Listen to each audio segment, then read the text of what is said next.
온타리오주 광역 토론토 주택시장이 다시 회복되는 모습입니다. 금리 인하와 집값 하락에 구매자들이 관망세를 벗어나 거래를 시작했다는 분석입니다. 오늘 토론토 부동산 협회는 지난달 광역 토론토에서 4,996채가 거래돼 지난해 동기간보다 8.5% 증가했다고 발표했습니다. 콘도보단 주택 거래가 큰 폭으로 늘었습니다. 905 지역의 타운하우스 거래가 21% 급증하며 가장 활발했고 반단독도 13% 증가했으며 단독주택은 416과 905 지역 모두 10%씩 늘었습니다. 416 지역 콘도도 소폭이지만 2% 증가했는데 이와 반대로 905 지역 콘도는 2% 하락했습니다. 이런 거래 증가에도 매물이 늘면서 평균 집값은 약간 낮은 수준에 그쳤습니다. 지난달 평균 가격은 110만여 달러로 1년 전 112만여 달러보다 1% 떨어졌습니다. 콘도 가격은 416이 71만여 달러, 905 지역은 63만여 달러에 그쳐 4%씩 떨어졌고 거래가 증가한 905 지역 타운하우스 가격도 4% 떨어진 89만여 달러입니다. 단독은 169만여 달러와 133만여 달러, 반단독은 130만여 달러와 95만여 달러입니다. 전체 벤치마크 가격은 전년 대비 5% 하락했습니다. 이 기간 시장에 새로 나온 매물이 11% 증가하며 여전히 강력한 구매자 시장을 보이고 있습니다. 협회는 모기지 대출 규정이 완화되고 대출 금리가 낮아지는 데다 인구도 늘면서 주택 거래가 꾸준히 증가할 것으로 예상했습니다.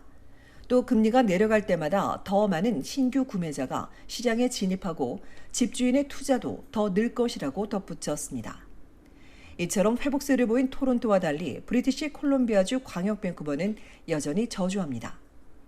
부동산위원회에 따르면 지난달 1,852채가 거래돼 지난해보다 4% 감소했으며 특히 10년 평균에 비해선 여전히 26% 낮은 수준입니다. 전체 벤치마크 가격은 118만여 달러로 지난해보다 1.8%, 8월에 비해 1.4% 하락했습니다. 단독주택 벤치마크 가격은 202만여 달러로 1년 전보다 0.5% 상승했지만 한 달 전 대비 1.3% 하락했으며 콘도와 아파트 가격은 연간, 월간 모두 떨어졌습니다. 위원회는 금리가 지금보다 더 내려가면 관망세이던 구매자들이 다시 시장에 들어올 것이라며 다만 현재는 구매자보다 판매자가 더 많다고 전했습니다. 엘버타주 캘거리도 거래가 줄었습니다. 위원회에 따르면 9월에 2,003채가 매매돼 지난해보다 18% 감소했습니다. 벤치마크 가격은 60만여 달러로 1년 전보다 6% 올랐지만 한 달 전에 비해선 소폭 하락했습니다. 캘거리에선 저가형 주택이 부족하다 보니 매매가 늘지 않고 있지만 올 가을 수요는 강세가 유지될 걸로 위원회는 전망했습니다.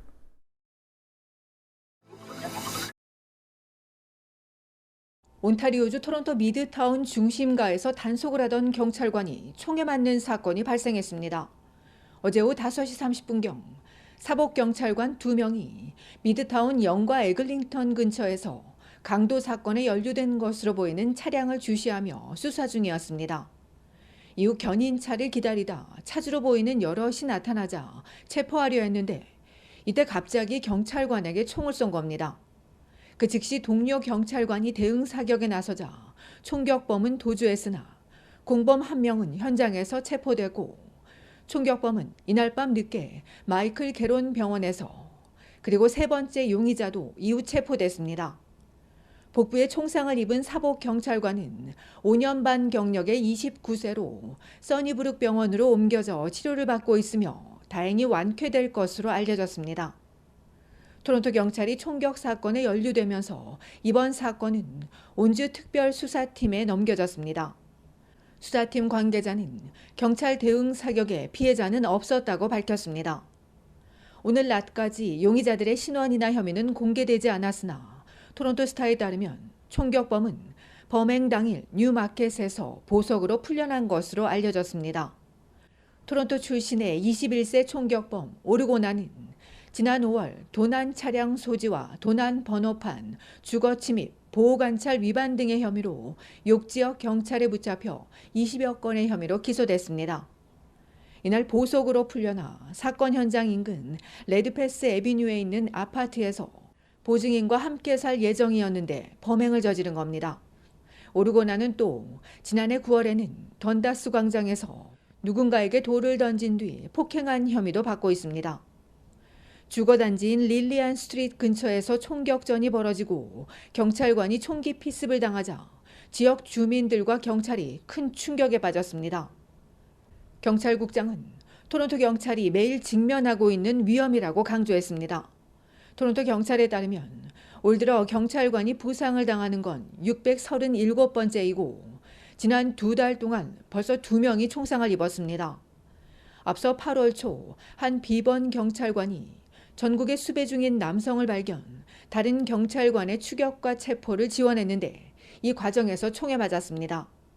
부상도 늘어 깨진 유리에 중상을 입는 경찰관이 있는가 하면 블루어영 지하철 선로에서 강도 용의자를 체포하던 경찰관이 경상을 입기도 했습니다. 경찰협회장은 전례 없는 일이 도시 중심가에서 벌어졌다며 대책을 마련해야 한다고 촉구했습니다.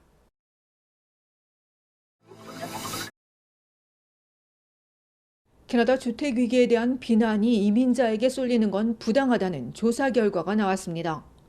옴니와 레제 여론조사에 따르면 신규 캐나다인 10명 중 7명은 잘못된 정부 정책과 경제 상황이 저렴한 주택 공급난 이유인데도 이를 이민자 탓으로 돌리고 있다고 생각했습니다.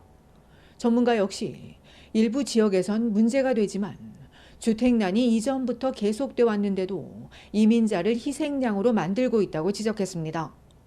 저렴한 주택 공급난은 주택 시스템 자체를 들여다봐야 한다며 이민자를 수용해 놓고도 주택 규제 등을 더 강화한 정치인 책임이 더 크다고 덧붙였습니다.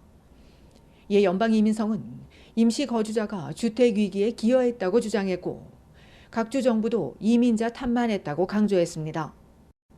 이번 조사에서 신규 이민자의 85%가 내 집 장만을 캐나다에서 꼭 이루어야 할 꿈으로 여겼지만 이를 이루긴 어려울 것으로 보입니다.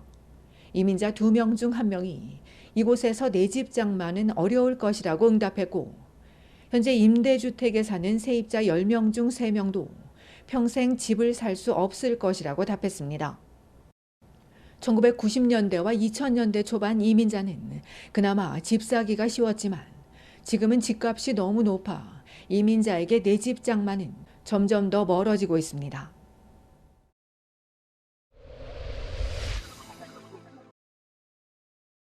온타리오주 에토비코에서 교통사고가 발생해 40대 여성과 여성의 3자녀가 크게 다쳤습니다.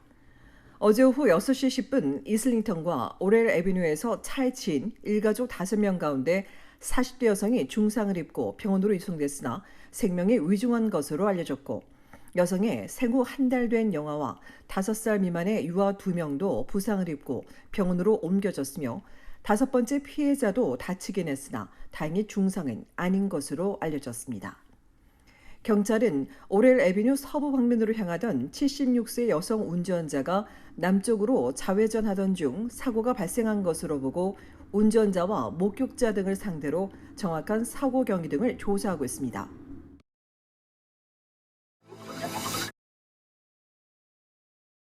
온타리오주 욕지역 경찰이 이번 주 초 리치먼드일에서 발생한 성범죄 사건과 관련해 용의자를 체포하고 추가 피해자들의 제보를 요청했습니다. 경찰에 따르면 28세의 남성은 지난 월요일 오후 3시경 레드메이플 로드와 하이텍 로드 인근에 있는 공공장소에서 자신의 주요 부위를 노출한 뒤 타인과 접촉했으며 같은 날 밤 절도 행각을 벌이다 신고를 받고 출동한 경찰에게 현장에서 붙잡혔습니다. 이 과정에서 경찰이 공격한 용의자는 성범죄와 절도, 경찰관 폭행 등의 혐의로 체포됐으며 경찰은 더 많은 피해자들이 있을 것으로 보인다며 남성의 얼굴을 공개하고 주민들의 적극적인 제보를 요청했습니다.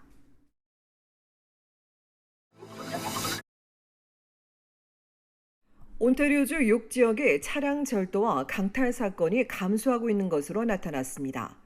차량 절도 사건에 대한 집중 단속과 커뮤니티 참여, 범죄 예방 등 자동차 도난을 막기 위한 다각적인 전략을 통해 관련 범죄가 지난해보다 30% 줄었다고 밝힌 욕지역 경찰은 도난 차량을 해외로 운송하는 조직 범죄 집단을 집중 단속하면서 차량 80대를 회수하고 56명을 체포해 300여 건의 혐의로 입건했다고 덧붙였습니다. 경찰은 11월 중순까지 수사기관의 데이터를 기반으로 차량 도난의 핫스팟을 파악해 일일 지역을 단속하고 범죄 취약 지역을 중심으로 예방 활동도 주력할 예정이라고 전했습니다. 한편 일각에서 석방 보증금을 내거나 보증인을 세워 피고인을 풀어주는 보석 제도가 문제라며 폭력을 행사하고 재범을 저지르는 범죄자들에 대한 보석 규정을 개혁해야 한다는 목소리도 나오고 있습니다.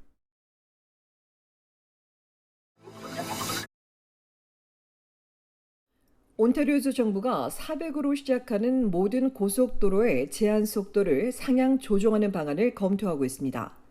지난 2019년 이후 고속도로의 구간별 제한 속도를 상향 조정하며 올해 고속도로 10여 개 구간의 제한 속도를 시속 100km에서 110km로 조정한 정부는 향후 400으로 시작하는 고속도로를 대상으로 제한 속도를 올려도 안전이 확보될 경우 해당되는 모든 고속도로의 제한 속도를 시속 110km로 올릴 것이라고 밝혔습니다. 제한 속도 상향 조정 이후 운전자들로부터 매우 긍정적인 평가를 받고 있다는 정부는 이를 통해 출퇴근 시간 도로의 교통체증을 해소하고 이동 시간을 단축시킬 수 있을 것이라며 전문가 및 교통부, 온주경찰과 협의를 통해 추진할 것이라고 덧붙였습니다.